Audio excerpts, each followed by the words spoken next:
Jack Wyatt stood at the viewport, hands clasped behind his back as he watched the stars. He was a tall man with short gray hair and a face marked by small scars, souvenirs from battles he rarely discussed. His new uniform felt stiff, but he didn't adjust it. Discomfort was an old friend. "Commander Wyatt, Admiral Peters is ready for you," said a young officer at the door. Jack gave a short nod and followed without a word. His footsteps echoed in the hallway of Earth Fleet headquarters. People moved aside as he passed, some with looks of respect, others with unease. His reputation traveled faster than he did. The meeting room was bright and cold. Admiral Peters, a round-faced man with tired eyes, gestured to a chair. "Sit down, Wyatt." No need for formality. Jack sat but kept his back straight. "You requested me, sir." Peters pushed a tablet across the table. "The Nightshade. Our newest stealth vessel, first of its kind with the experimental hull that absorbs all light and scanning signals." Jack looked at the image on the screen. The ship was unlike any he had seen before. It was not simply dark. It seemed to swallow the space around it. "She's yours," Peters said, "along with a crew of 43. The best we have." "Why me?" Jack asked, though he suspected the answer. Peters leaned forward. "Because you get results. Because when others retreat, you find a way. And right now, we need someone who does both." Jack swiped through the crew files. Samantha Miller would serve as tactical officer. Her record showed excellence in combat simulations, but no real battle experience. Alan Collins, chief engineer, had served on 3 ships before this. All had returned safely. "The outer colonies are under attack," Peters continued. 7 settlements hit in the last month. These aliens aren't interested in talking. And Command's response: standard protocols have failed. Diplomatic attempts ignored. Conventional battles lost. Peters' voice dropped. "That's why we're sending you. The Nightshade isn't just a ship, Wyatt. It's a message." Jack closed the tablet. "What kind of message?" "That humanity is done playing by rules that get our people killed." 3 days later, Jack stood in the docking bay looking up at the Nightshade. In person, the ship looked even more strange. Maintenance lights slid off its surface like water off oil. It didn't reflect. It consumed. "She's something, isn't she?" A woman approached, her uniform crisp and new. "Tactical Officer Miller," Jack said, recognizing her from the files. "Commander." She offered a salute, which he returned. "The crew is boarding now. All systems are ready for inspection." Jack studied her face. Young, determined, and clearly trying to hide her nervousness. "Your first deep space assignment." It wasn't a question, but she answered anyway. "Yes, sir. But I've completed all advanced combat training with top marks." "Training and reality are different animals, Miller." "I understand, sir." He doubted that she did, but said nothing more as they walked toward the ship. The inside of the Nightshade was all efficiency. No wasted space, no decorations, just like Jack preferred. The crew stood at attention as he entered the bridge. "At ease," he said, walking to the captain's chair but not sitting. "I know what you've heard about me. Some of it might even be true." A few nervous smiles appeared and quickly vanished. "We launch in 1 hour. Our mission is to patrol the outer colonies and respond to any threats. You've all read the reports. You know what we're up against." Lisa Grant, communications officer, spoke up. "Sir, what are our orders if we encounter alien vessels?" Jack looked at each face on the bridge before answering. "We will follow first contact protocols." Once. The weight of his words settled over the room. "Any other questions?" No one spoke. "Then prepare for launch." As the crew dispersed to their stations, Chief Engineer Collins approached. "Sir, about the experimental stealth systems. Will they work when we need them to?" Jack interrupted. Collins hesitated. "They should, but there are still unknowns. Then we'll discover them together." Jack finally sat in the captain's chair, feeling the ship hum to life beneath him. That will be all, Collins, alone with his thoughts as pre-launch checks continued around him. Jack thought about Peter's words. A message to the aliens, but also, perhaps, to Starfleet itself, about what lengths they were now willing to go to. Jack Wyatt would deliver that message, whatever the cost. The Nightshade moved silently through space, its black hull making it almost invisible against the darkness. They had been patrolling the outer colonies for 3 weeks without trouble. Some of the crew began to relax. Jack Wyatt did not. "Sir, incoming transmission," Lisa Grant said from her communication station. "Distress signal from Europa 7. Jack stood up from his chair. "Put it through." The message was broken, filled with static, but the fear in the voice was clear. "This is Europa 7 mining colony. We are under attack. Unknown vessels, heavy casualties. Please." The transmission cut off. "Distance to Europa 7?" Jack asked. Navigator Paul Green checked his screen. 4 hours at maximum speed, sir." "Set course. All hands to battle stations." Jack's voice remained calm, but everyone felt the shift in the air. This was not a drill. As they approached Europa 7, Samantha Miller spoke from tactical. "Sir, I'm detecting debris. The colony's outer structures have been destroyed." Jack nodded. "Life signs. Faint readings from the central hub. They may have survivors in the emergency shelters." "And the attackers?" Miller adjusted her scanner. "One ship, still in orbit. Design matches previous encounter reports." Jack moved to stand behind her, studying the alien vessel on the screen. It was large and oddly shaped, like 3 discs connected by thin bridges. "They haven't detected us yet," Miller said. "Good. Lisa, prepare first contact protocols." The communications officer looked surprised but quickly nodded. "Yes, sir." Jack returned to his chair. "Open a channel when we're in range. Standard greeting, all languages." The bridge crew worked in tense silence as the Nightshade closed the distance. When they reached communications range, Lisa sent the message. "Universal greeting sent, sir." No response. She waited, then shook her head. "They're powering weapons." Jack leaned forward. "They see us." "No, sir," Miller replied. "They're firing at the colony again." "Take us in." Shields up. The Nightshade moved closer, finally visible to the alien ship. The enemy vessel immediately turned, scanning them. "They're locking weapons on us now," Miller reported. "Return the favor. Target their weapons systems." "Sir," Lisa called out, "I'm receiving a transmission from them. It's not like anything in our database." "Put it through." Strange sounds filled the bridge, harsh and grating. No one understood the words, but the tone needed no translation. "Not very friendly," Alan Collins muttered from his engineering station. Lisa tried again, sending peaceful, intense signals on all frequencies. The alien ship answered with a blast of energy that rocked the Nightshade. "Shields holding at 80%, Miller reported. "They're charging for another shot." Jack stood up. "Enough. All stop." "Sir," Miller looked confused. "Power down all systems except life support and internal communications. Now." Alan Collins stepped forward. "Commander, that will leave us completely vulnerable." "Do it," Jack ordered. His voice left no room for debate. One by one, the systems went dark. The lights dimmed, the engines quieted, and the weapons powered down. The Nightshade drifted in space, appearing dead. "All systems powered down, sir," Collins reported, his voice tight with worry. The bridge was silent. They watched on minimal power scanners as the alien ship approached cautiously. "They're scanning us," Miller whispered. "Stay still," Jack said quietly. Minutes passed.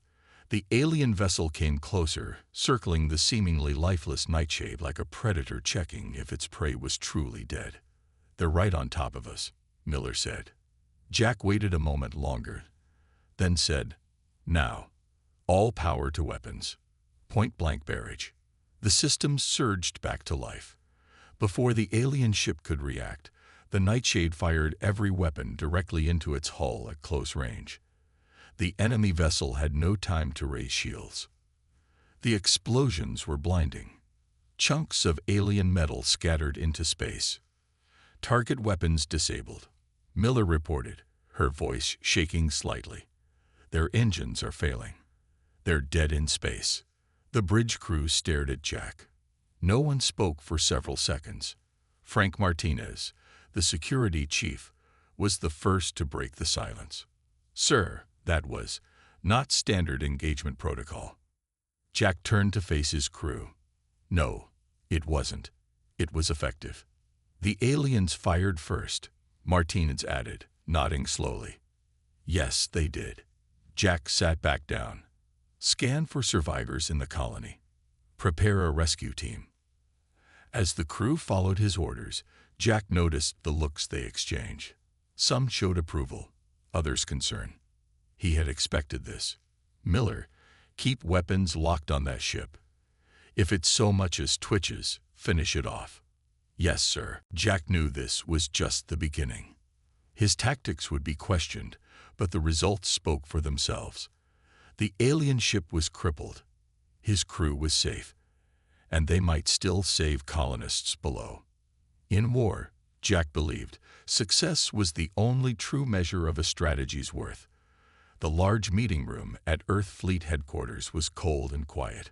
Jack Wyatt sat alone at a long table waiting. His face showed nothing, but his mind reviewed every detail of the Europa 7 incident. He knew why he was here. The door opened and 5 officers walked in. Admiral Peters led them, his face grim. They sat across from Jack, placing tablets and papers on the table. "Commander Wyatt," Peters began, "you know why we called you back." Jack nodded once. "My tactics against the alien vessel at Europa 7. Plane dead in space," a stern woman said, "then attacking at point-blank range without warning. That is not standard procedure." Jack recognized her as Admiral Lane, known for her strict adherence to rules. "No, it is not," Jack agreed. "Standard procedure would have gotten my ship destroyed and the colony completely wiped out." "You don't know that," Lane argued. "I do. The same aliens destroyed 3 patrol ships using standard engagement tactics last month." Admiral Peters sighed. "The report says you saved 86 colonists. The rest were already dead when you arrived, and captured valuable intelligence by disabling their ship instead of destroying it," Jack added. The door opened again, and a woman with short blonde hair walked in. She wore the uniform of Intelligence Division. "Sorry I'm late," she said, taking a seat next to Jack. "Officer Kate Winters," Peters explained. "Intelligence has been studying the disabled alien ship." Kate placed a small device on the table that projected images of strange technology. "Commander Wyatt's unconventional approach gave us our first intact alien systems to study. Previous encounters left only debris." Lane frowned. "That doesn't excuse violating protocols that exist for good reasons." Jack leaned forward. "What reason is good enough to let more humans die? These aliens don't follow our rules. They don't answer peace messages. They attack without warning." "So we lower ourselves to their level?" Lane asked. "No," Jack said firmly. "We adapt to survive." The room fell silent. Jack looked at each face around the table. Some showed doubt, others consideration. "Admiral," Kate said, addressing Peters, "my team analyzed data from all previous encounters with these aliens. Using standard tactics, our success rate is under 30%. Ships that survive do so by retreating." Peters rubbed his forehead. "Commander Wyatt, explain your thinking." Jack stood and walked to the window. Outside, Earth looked peaceful, so different from the frontier. "We face an enemy that doesn't value communication or honor our attempts at peace," he said. "They kill without hesitation. Against such an enemy, fighting by rules they don't follow isn't noble. It's suicide." He turned back to the table. "I call it the human calculus. When our survival is threatened, Effectiveness must outweigh tradition. That's a dangerous philosophy, Lane warned. Extinction is more dangerous, Jack replied. Peters looked at the officers around him, then at Jack. Your crew's statements about the incident are mixed. Some support your methods, others express concern. I don't expect everyone to agree with me, Jack said. I only expect results. Kate spoke up again. The intelligence we gathered from the disabled ship has already helped us improve our shields against their weapons. We've learned more from this one encounter than from a dozen previous battles. The officers talked quietly among themselves. Jack waited, standing tall. Finally, Peters addressed him. Commander Wyatt, we have concerns about your methods, but we also cannot ignore results. He paused. The Nightshade will continue its mission. You will maintain command. Lane started to object, but Peters raised his hand. With conditions, you will file detailed reports of all tactical decisions, and you will accept Officer Winters aboard as both intelligence liaison and observer. Jack looked at Kate, who met his gaze steadily. Understood, Admiral. These are difficult times. Peters said more quietly. Perhaps they call for difficult measures. But remember, Commander, we're fighting to protect humanity. Don't lose yours in the process. Jack nodded but made no promises. As the meeting ended, Kate approached him. I'll join your ship tomorrow, she said. For what it's worth, I believe your approach may be necessary right now. But you'll still be watching me. Jack walked out of headquarters, thinking about Peter's warning. Protecting humanity while keeping his own. He wasn't sure both were possible anymore. Not in this war. But he would continue doing what was needed, whatever the personal cost. 2 weeks after the hearing, life aboard the Nightshade had settled into an uneasy routine. The crew did their jobs well, but conversations often stopped when Jack entered a room. He noticed it but said nothing. Results mattered more than popularity. In the ship's mess hall, Security Chief Frank Martinez sat with a group of crew members. Their voices were low, but Kate Winters could still hear them as she got her food. I don't care what command says, Martinez said. Wyatt's tactics saved lives at Europa 7. By tricking the aliens, Navigator Paul Green argued, that's not how the fleet is supposed to fight. My sister lived on Titan Colony, Martinez replied. The aliens wiped it out while the defense ships followed proper protocols. She didn't make it. The table went quiet. Kate sat down with her tray of the empty spot. Mind if I join you? She asked. Medical Officer Diane Howard nodded. Officer Winters, how are you finding life aboard the Nightshade?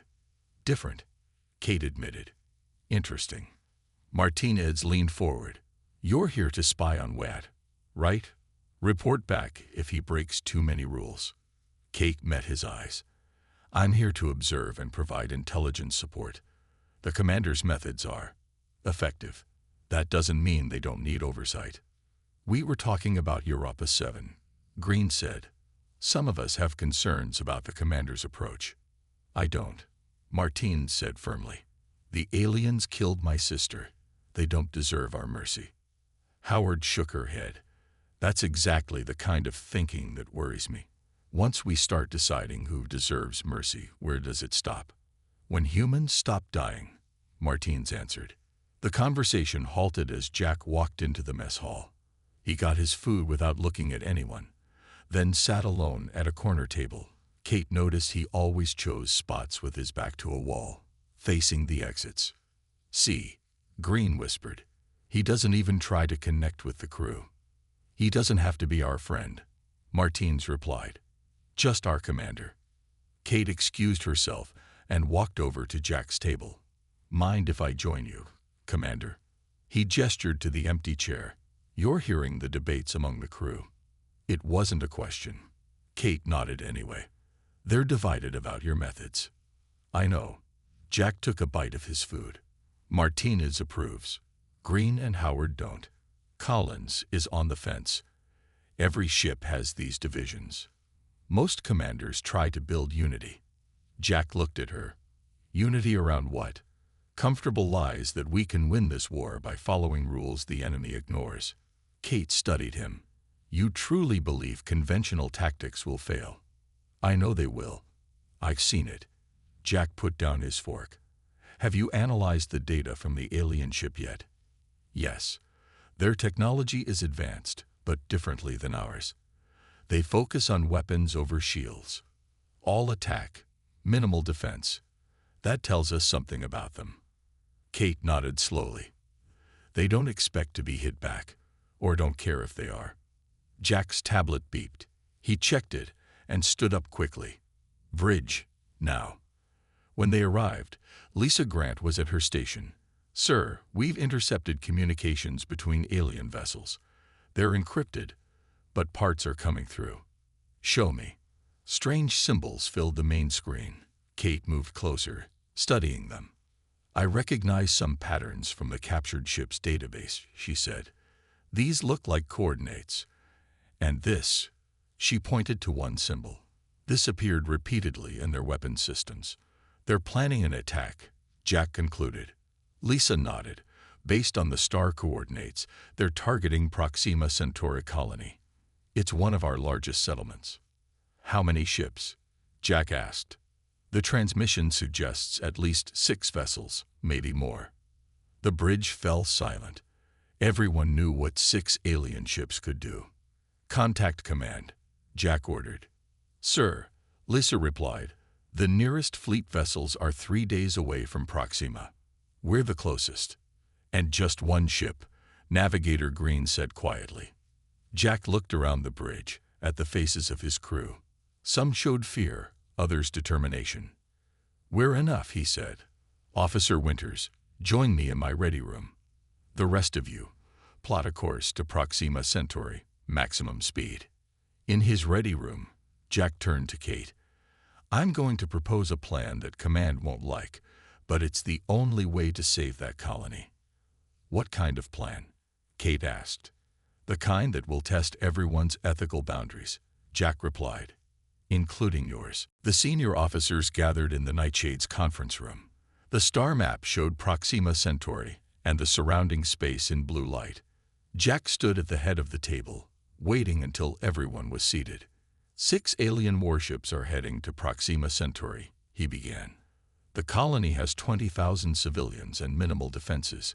Command can't get reinforcements there in time, and they expect us to stop 6 warships. Engineer Collins asked. 1 against 6 isn't a battle. It's suicide. Jack nodded, which is why we won't fight them directly. He tapped the table controls. The map zoomed in to show an asteroid field near Proxima Centauri. This is Tanner's Belt. Dense, unpredictable, and the perfect place for an ambush. Jack looked at each face around the table. We're going to lure the alien fleet here and use our stealth capabilities to pick them off one by one. Kate studied the map. The Nightshade is bait. That's incredibly risky. The alternative is letting 20,000 colonists die, Jack replied. Martins nodded his agreement, but Navigator Green looked skeptical. Sir, even with our stealth technology, the odds are extremely poor, Green said, which is why we need to improve them. Jack tapped the controls again. The map changed to show red dots scattered through the asteroid field. We're going to seed the field with nuclear mines. The room went silent. Howard was the first to speak.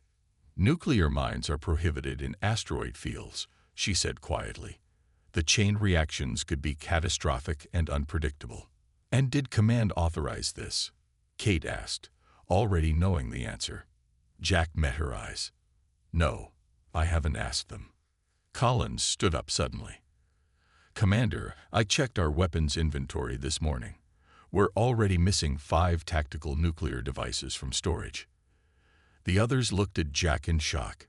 He didn't deny it. You've already started preparing, Kate realized. Yes. That's a direct violation of at least 3 fleet regulations, Howard said. Jack walked around the table slowly. Let me be perfectly clear. If we don't stop these ships, every man, woman, and child on Proxima Centauri will die. I've seen what these aliens do to colonies. No survivors. No mercy. He paused behind Green's chair. So yes, I've started preparations without authorization. And yes, I'm asking you all to risk your lives and your careers. Not just our careers, Kate pointed out. If this goes wrong, we could face serious charges. If this goes wrong, we'll be dead, so the charges won't matter, Jack replied. But you're right. This is a line. I'm not ordering anyone to cross it. This is volunteer only. The room was quiet again.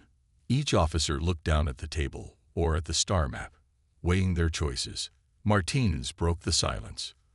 I'm in. Those colonists deserve a chance. The plan could work, Collins admitted reluctantly. From an engineering perspective, the mine placement would need to be precise, but it's possible. Green shook his head. I can't support this. It's too risky, and it crosses too many lines. I understand, Jack said. You'll be confined to quarters during the operation. No repercussions afterward. Kate watched the navigator's face. He seemed relieved that Jack wasn't pressuring him. What about you, Doctor? Jack asked Howard. The medical officer sighed. I took an oath to preserve life. Those colonists are my priority. I don't like your methods, but I'll support the mission. All eyes turned to Kate. As the command observer, her position was crucial. Officer Winters, Jack prompted. Kate stood up slowly. You know I'm supposed to report this plan immediately. I know. She looked at the map, at the colony with its thousands of lives. The mines. You're certain they're necessary? Yes, Jack said without hesitation. We need every advantage.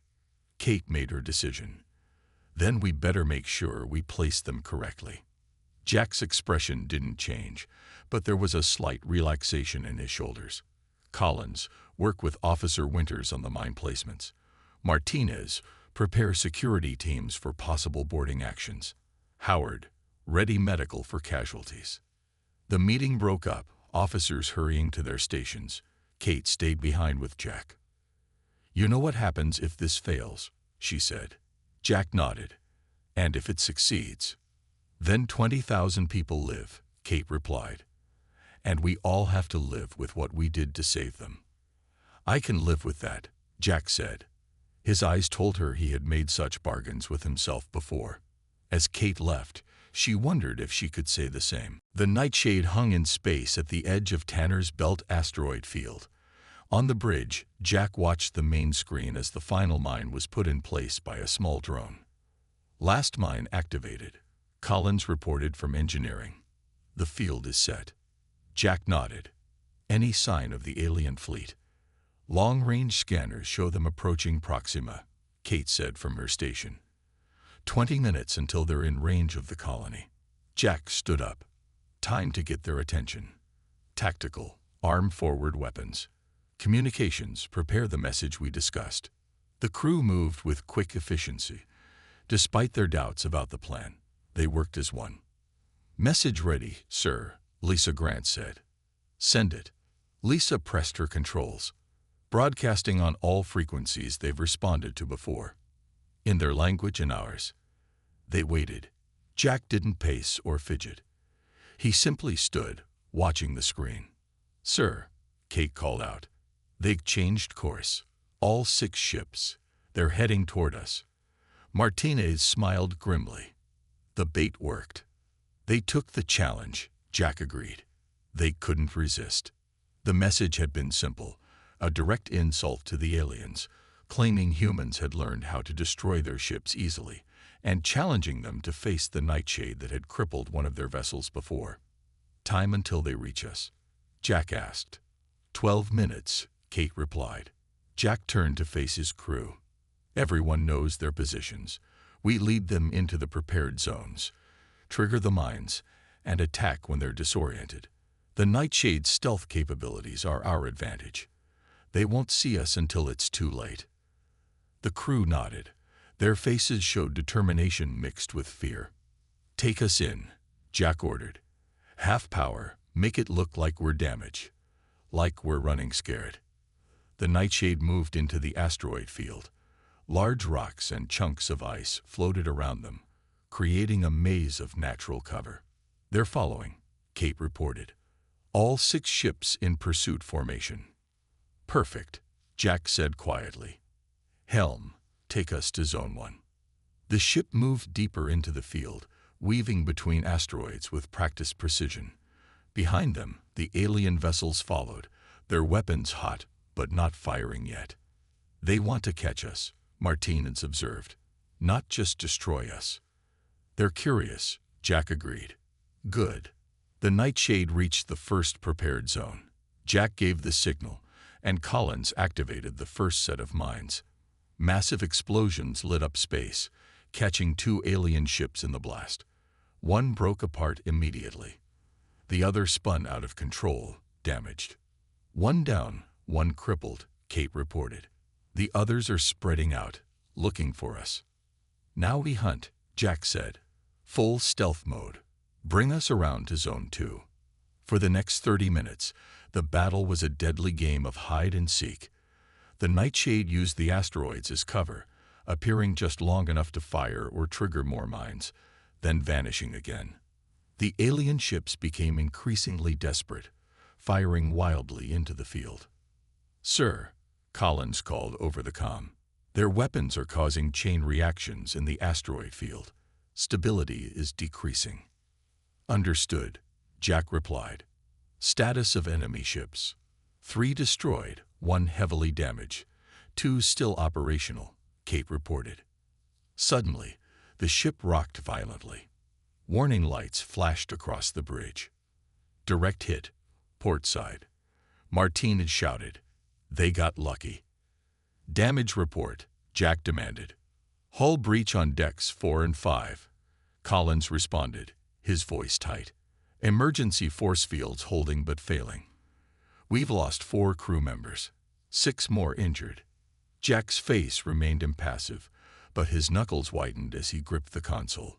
"Seal off the affected sections." "Dr. Howard, casualty response."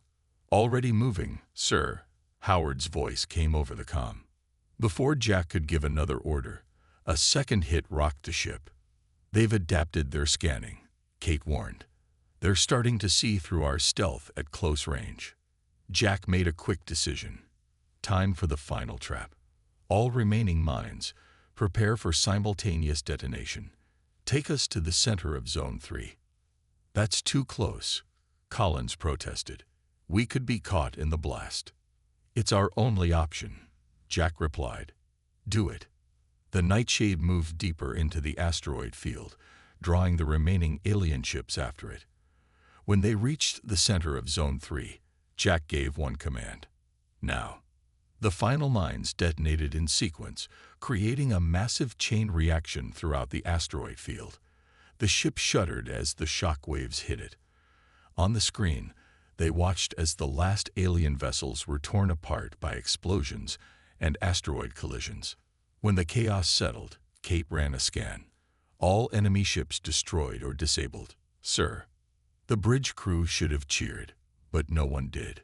The cost had been too high. "Get me a complete casualty report," Jack ordered, "and prep a message to command." He stood up, looking at the destruction on the screen. "We won." But his eyes showed no triumph, only the cold calculation of a man who had measured lives lost against lives saved, and found the equation acceptable. 3 days after the battle at Tanner's Belt, the Nightshade limped back toward Earth's space. Emergency repairs had made the ship functional, but barely. 17 crew members had died. Many more were injured. In the makeshift brig that had once been a cargo hold, Jack stood before a sealed containment field. Inside was the alien commander from one of the disabled ships. It was tall and thin with gray-blue skin and 4 arms. Its large eyes watched Jack without blinking. "Sir, are you sure about this?" Lisa Grant asked. She stood nervously beside Jack with a tablet for translation. "Yes," Jack replied. "We need information. Conventional methods haven't worked." Kate Winters entered the room, pausing when she saw the alien. "Command ordered that any prisoners be returned to Earth for questioning by specialists." "We don't have that luxury," Jack said. We need to know if more attacks are coming. Kate studied his face. And you think you can get that information when trained interrogators couldn't? They have rules, Jack said simply. I don't. Not anymore. The alien made a series of clicking sounds. Lisa's tablet translated rough approximations. Human death. Soon. All humans. Jack stepped closer to the field. Lisa, tell it we have its ships. We know their weaknesses now. Lisa spoke into her tablet, which produced alien sounds. The creature reacted with anger, slamming two of its arms against the field. You destroyed fleet. The translation read. Others come. Many. Destroy all humans. For the next hour, Jack questioned the alien. His methods were cold and calculating. He showed images of the destroyed alien ships. He threatened. He displayed weapons. When the alien refused to answer, Jack had the temperature in the containment field lowered until the creature shivered violently. This is crossing a line, Kate said quietly. The line was crossed when they attacked our colonies, Jack replied. Lisa translated with growing discomfort. The aliens' responses became more detailed as Jack's psychological pressure increased. It revealed that 6 more fleets were preparing to attack human space. It described weapons being developed specifically to counter Earth technology. Why? Jack asked finally. Why attack us? We never threatened your people. The alien's response came through the translator. Humans dangerous. Grow too fast. Learn too fast. Make weapons, ships, faster than any species. Must stop humans now. Before too late. Jack stepped back, considering this. They fear us, he said. Not for what we've done. For what they think we'll become. Fear is justification for genocide, Kate said. Ask it where their main fleet is gathering, Jack instructed Lisa. She hesitated. Sir, I don't think. That's an order, Officer Grant. Lisa reluctantly translated the question. The alien refused to answer. Jack leaned close to the field. Tell it we have ways to extract the information directly from its brain. Tell it the process is painful and will leave it damage. Commander, Kate protested. It's a bluff, Jack said flatly. But it doesn't know that. Lisa's hand shook as she translated. The alien's reaction was immediate. Its body posture changed, showing clear fear.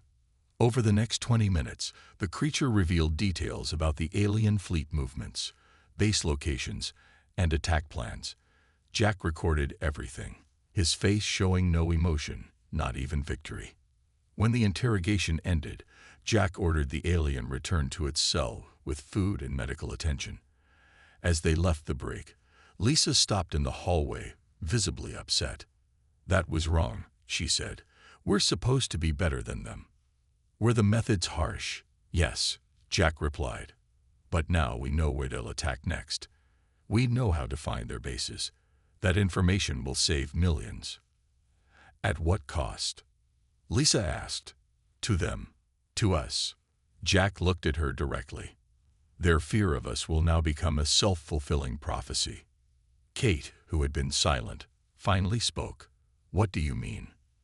They attacked because they feared what humanity might become, Jack explained. Now, because of their attacks, we will become exactly what they feared. A species willing to do whatever it takes to survive. He turned to leave. Prepare a full report of the interrogation for command. As Jack walked away, Kate watched him with troubled eyes. The tactics that saved Proxima Centauri had escalated further. She wondered where they would end, and if there would be anything recognizably human left when the war was over. 6 months after the Battle of Tanner's Belt, Earth Fleet Headquarters was filled with light and music. A celebration was underway. In the main hall, officers in dress uniforms mingled with government officials and colony representatives. At the center of it all was a large map showing alien territories now marked with human fleet positions. Jack Wyatt stood apart from the crowd, near a window. He wore his formal uniform with new medals pinned to his chest. His face showed no pleasure in the celebration. The hero of the hour should look happier, Kate Winters said, joining him with 2 glasses. She handed one to Jack. "I'm not a hero," he replied. "I'm a weapon that worked." The information Jack had extracted from the alien prisoner had proven accurate. Earth fleet had launched a massive counter-offensive against the alien staging areas. The Nightshade, repaired and upgraded, had led the attack alongside 5 other ships, fitted with similar stealth technology. The aliens had been caught unprepared, their forces scattered. Admiral Peters approached them, nodding to Kate before addressing Jack. "Commander Wyatt, the President wishes to speak with you." "Of course, sir." Jack handed his untouched drink back to Kate and followed the Admiral. After he left, Lisa Grant joined Kate by the window. "Strange to celebrate, isn't it? After everything." Kate nodded. "The colonies are safe. The alien forces have retreated completely from human space. By every measure, we won." "But at what cost?" Lisa asked, echoing the question she had asked Jack months ago. Across the room, Jack stood stiffly as the President shook his hand for the cameras. Words like hero and savior floated through the air. Jack's face remained a mask. Later that evening, after most guests had left, Admiral Peters found Jack alone in a quiet corridor. "Not enjoying your victory, Commander?" Peters asked. "The victory belongs to the fleet, sir. I just did my job." Peters studied him. "You know, the public sees you as the man who saved humanity. Your tactics are being taught at the Academy now." "All of them?" Jack asked. Peters looked uncomfortable. "The official ones, the rest. Well, war requires difficult choices." "Yes, it does. I wanted to inform you personally," Peters continued. "The Nightshade is being reassigned. You'll lead a special task force. 5 ships, all with full stealth capabilities. For defense." Peters hesitated. "For security operations, the alien threat has been pushed back, but intelligence believes they may regroup." "You want me to hunt them down," Jack said. It wasn't a question. "We want to ensure they never threaten human colonies again." Jack nodded once. "When do we leave?" 2 weeks. Select your own crew." Peters paused. "Some of your original officers have requested transfers." "I know. Howard, Green, and Grant. Good officers. They'll serve well elsewhere." "And Officer Winters?" "She stays," Jack said. "She understands what's necessary." After Peters left, Jack made his way to the observation deck. The repaired Nightshade was visible in the docking bay below, its black hull still absorbing all light around it. Kate found him there, staring at his ship. "I hear congratulations are in order. A whole task force under your command." "You've heard our new orders, then?" "Yes. We're taking the fight to them." Jack turned to face her. "Do you still have concerns about my methods, Officer Winters?" Kate stood beside him, looking down at the Nightshade. "I've accepted that your approach was necessary to save the colonies, but I still wonder where it ends, how far we'll go." "It ends when humanity is safe." "And when is that?" Jack didn't answer. Instead, he activated a tablet and showed her star charts of alien home systems he had been studying. Kate's eyes widened slightly. "Preventative measures?" she asked carefully. "Call it insurance," Jack replied. "They attacked us because they feared what we might become. I intend to show them that their fears were justified." Kate was quiet for a long moment. "History won't care about our methods," she finally said. "Only that humanity survived. Isn't that what you believe?" "Yes. And after this mission, when the aliens are no longer a threat." Jack's eyes remained on the star charts. "There will always be threats. The galaxy is vast and likely filled with dangers we haven't met yet." As Kate left him alone with his plans, she wondered if Jack Wyatt was humanity's greatest defender or its darkest impulse given form. Perhaps he was both. In the face of extinction, the line between savior and monster had become impossibly thin. And Jack Wyatt walked that line without hesitation.